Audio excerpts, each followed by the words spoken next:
Ebu ongea Kiswahili. What is the meaning kujilamba in English? Is kujilambing. Kujilambing. Yeah. We enjoy with lambing. Mudi kubwa, mudi mzungu pakalaba. Yes, ilikuwa asubuhi na mapema, nilikuwa napiga story na mke wangu 1 2 3. Huku nilikuwa namsubiri mwandishi wa habari kwa sababu alituambia tujiandae mapema kwa ajili ya maswali mawili matatu. So mke wangu na akani challenge, hivi ni kitu gani ambapo hapa Burundi kimekushangaza? Kwa kitu ambacho kilichonishangaza kwa hapa Burundi ni hicho. Hizi ni hela. Akia Mungu. Gine hizi hapa hizi. Hizi ni hela. Unakuwa na kitita. Kitita alafu moja hiyo 2 3 4 hii kama 800 hivi. Lakini sasa usishangae hapa Burundi ukaenda hotelini au kanunua tu nguo ukaambiwa t-shirt kama hii ukaambiwa 70,000. Usishangae. 70 ndio hiyo. Pasi labda 200,000. Ni kitu cha kawaida tu. Kwa msosi wako juisi 5,000.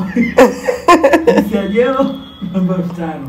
Ni kawaida tu, lakini hizi ni kama hapa ndo nimechange hela, ni hela yangu.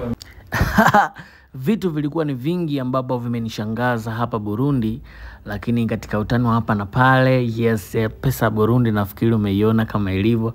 So tulikopo tunajaribu kumsubiri huku tukivutavuta time, jokes za hapa na pale. So mwisho wa siku jamaa kapiga simu, ndo tukanyanyuka tukawa tunaelekea hapa. Juisi ya jelo Tanzania huko 3,500. Yes, haikuwa mbali sana, ni humu ndani hotelini ya tulitenga space fulani hivi. Brother alifika hapo. So ni my brother ambaye amekuwa akifanyia watu interview wengi sana ambao wanafika hapa Burundi.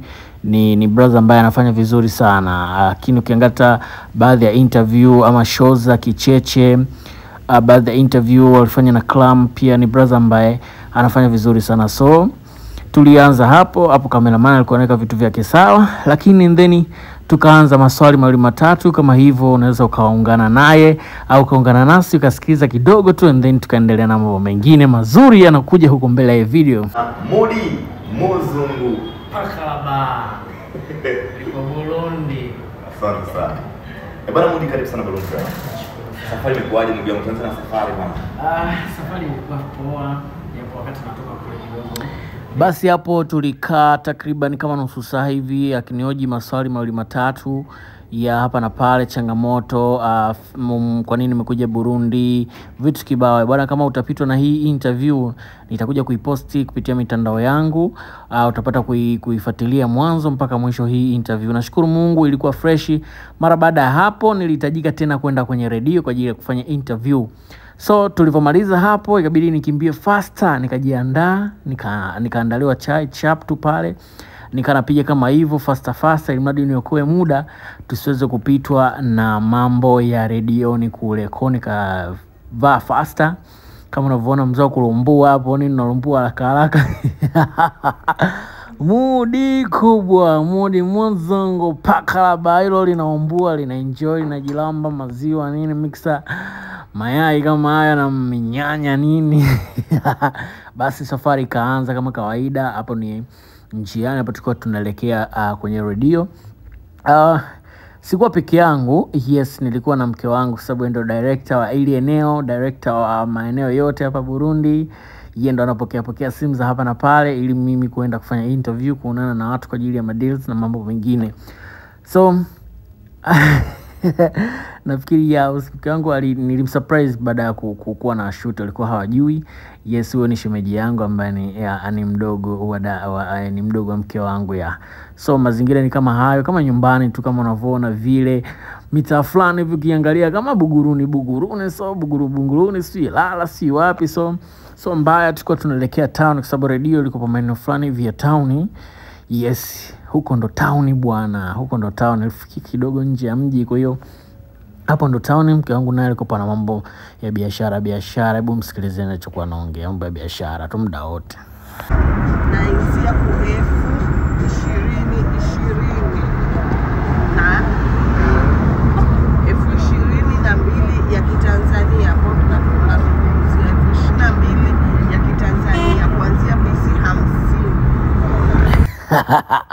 Yes, nafikiri ni moja ya vitu ambavyo vinavutia kutoka kwa mke wangu, muda wote mambo ya biashara, anauza mapazia, mashuka na nini.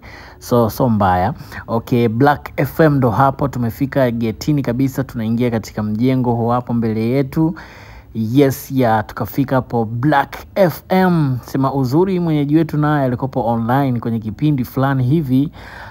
So mbaya, alikuwa tunawasiliana kupitia message, tukashuka kama hivyo, tunaingia mdogo mdogo na maelekezo bwana pitilizeni moja kwa moja hapo kuna ngazi, si kuna nini, kuna mshikaji yupo juu naye anawafuata hapo. So mbaya, tukapanda kama hivyo unavyoona nini. Yes, tukaingia humo ndani kama unavyoona, unyama kama huu hapo.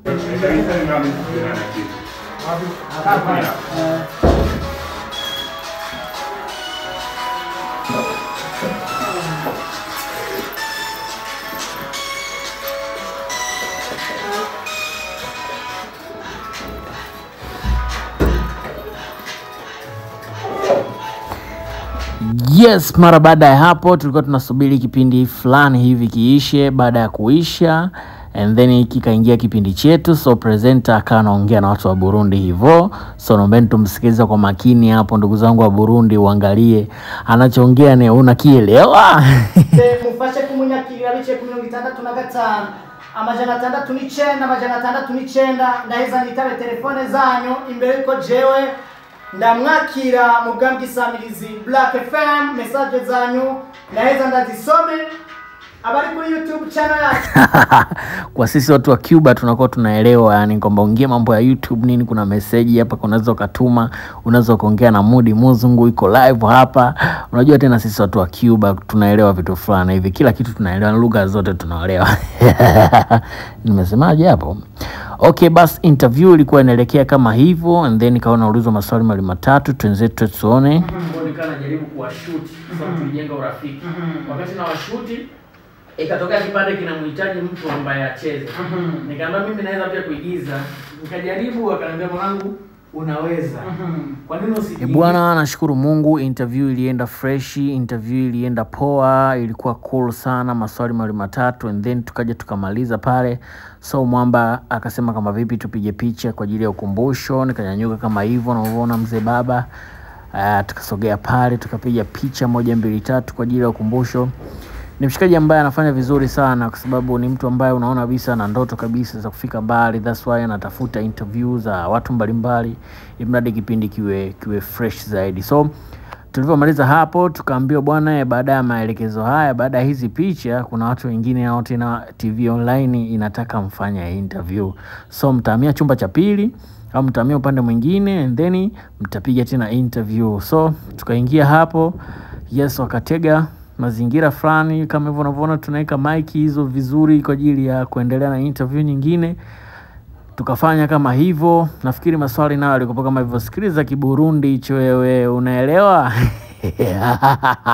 Sazo kina amarires yo gutwenza agendera hano bitandukanye mu buzima bw'ikibano no mu kinyamarires bavuga yuko yes, kama nilivyokuambia watu wa Cuba tunakuwa tunaelewa. So interview ilianza na maswali mawili matatu yakaanza kama hapo. Nikawa naulizwa maswali mbalimbali, nimekuja kufanya nini nikajielezea kama hivyo the way unavyosikia hapo. Wanakutana changamoto nyingi, stress kibao. Kwa hiyo comedy au unachokifanya anapokuja anarudi nyumbani au anapokuwa sehemu yoyote akijaribu kutazama clip ya movie inamfanya ana refresh mind. So nashukuru Mungu nacho kipindi kilienda fresh, interview ilienda poa. So cameraman naka anaingia anapiga ujuzi wake kama hivyo unavyomuona, anapiga insert zake kwa ajili ya kuchanganya picha. Unapotazama video usiweze kuchoka, macho anapenda sana vitu vibadilike. So kipindi kile ambacho anafanya interview kule kwenye radio nitapost kwenye account yangu, lakini pia kwenye kipindi hichi hapa pia nitapost kwenye account yangu, lakini pia kile kipindi cha mwanzo cha brother kule hotelini pia nitapost. Asante kwa wewe ambaye umeweza kunifuatilia mimi mwanzo mpaka mwisho wa video hii hapa.